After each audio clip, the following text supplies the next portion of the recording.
Dreamscape presents French Pastry Murder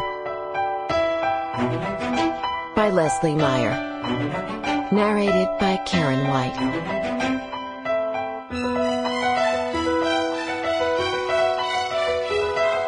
Chapter 1.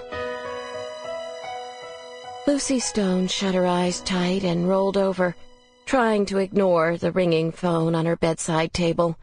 When that didn't work, she wrapped a pillow over her ears and held it tight, but the ringing continued. She knew who was calling, and it was beginning to be a nuisance, these phone calls at 5 and 6 in the morning. Sighing, she glanced at the clock, which read 6:30, noting a small improvement in timing. She picked up the handset and pressed it to her ear, bracing for the coming verbal onslaught. "Mom, it rang and rang. I thought you'd never answer. I thought something had happened." If only, thought Lucy, imagining herself someplace far away, a desert island, perhaps. "No, I'm fine. I'm right here, in bed. You woke me up." "I'm sorry. I can't get the hang of this time difference.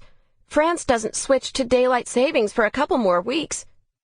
Lucy wasn't up to making complicated time zone calculations, but she knew the clock had sprung forward last week. "It's 6:30 here, in the morning, and I was asleep." "I'll try to remember, but it's just, well, I... Lucy gritted her teeth, wishing she could avoid hearing the sobs of her oldest daughter, Elizabeth. There, she murmured. "It's not so bad." "It is. It's horrible," exclaimed Elizabeth, her voice wobbling through her sobs. "I hate Paris." Despite her affection for her oldest daughter, Lucy was finding it hard to sympathize with her constant complaints about her new situation. After working in Palm Beach for the luxurious Cavendish hotel chain, Elizabeth had recently been promoted to assistant concierge in the Paris hotel.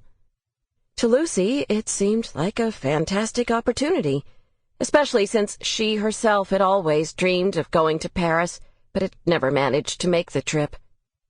"I know change is never easy," admitted Lucy in a consoling tone. "Everything they say about the French is true," declared Elizabeth. "They're rude and bossy, and they talk too fast, and when you ask them politely to répéter, s'il vous plaît, they give you a condescending little... Sample complete. Ready to continue?